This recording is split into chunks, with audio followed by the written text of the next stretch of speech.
Hi, I'm Michelle Bege with a look at what's happening in Latin America now. But first, our news trivia. These three countries will be electing presidents this year in Latin America. What is the correct order of the elections? We'll have the answer later.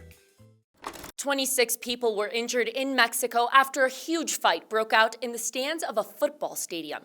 The Liga MX game was between reigning champion Atlas and local Querétaro, with Atlas winning 1-0. The game had to be suspended as fans brawled in the stands, throwing objects. 3 of those injured were in critical condition, according to the governor of the state. Officials and Mexican citizens are condemning the violence. They're demanding tough sanctions on clubs that fail to control hostile fans. Now let's go to Mexico, where my colleague Al Baverstock has more about football violence and even organized crime in the local league.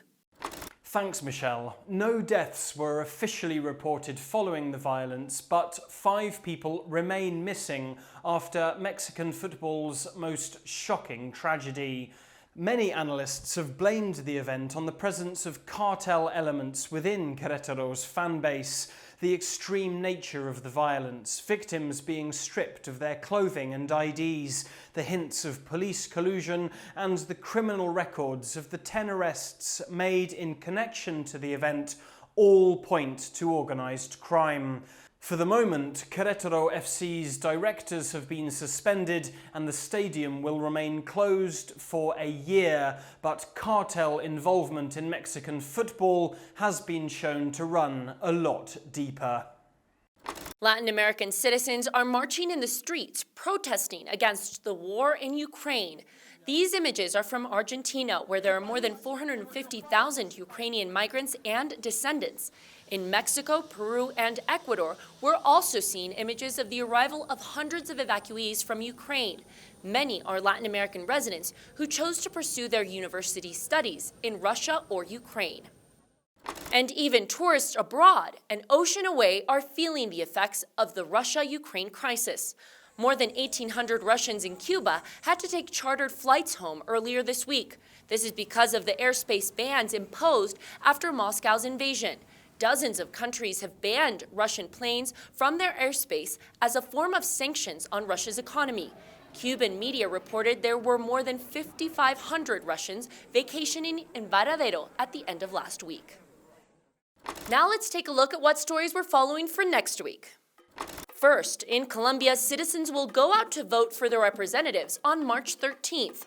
108 seats are open in the Colombian Senate and 172 in the House of Representatives. There will also be consultations for party coalitions that plan to have their own candidate in the first round of presidential elections. Local media has been following the rise of a prominent female candidate of African Colombian background, an often forgotten portion of the population. Olympic gold athlete Catherine Ibargüen, a notable runner, is running in a political campaign for the first time. And second, new documents bring into question the effectiveness of the U.S.-Mexico border wall. According to U.S. Customs and Border Patrol records, Mexican smuggling gangs have broken through parts of the wall 3,271 times over the last 3 years. The U.S. government had to spend $2.6 million patching things up between 2019 and 2021. A spokesperson for Border Patrol says no structure is impenetrable, and resources are focused on finding effective management measures. And now the answer to our news trivia. The answer is C.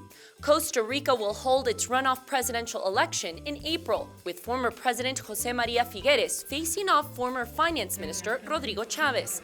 Then comes Colombia's presidential elections on May 29th, which will most likely head to a runoff on a later date. And Brazilians will be the last to head to the polls in October. President Jair Bolsonaro will go up for re-election against new and old candidates, including former President Lula da Silva. And that's it for this week. We'll see you again soon on Latin America Now.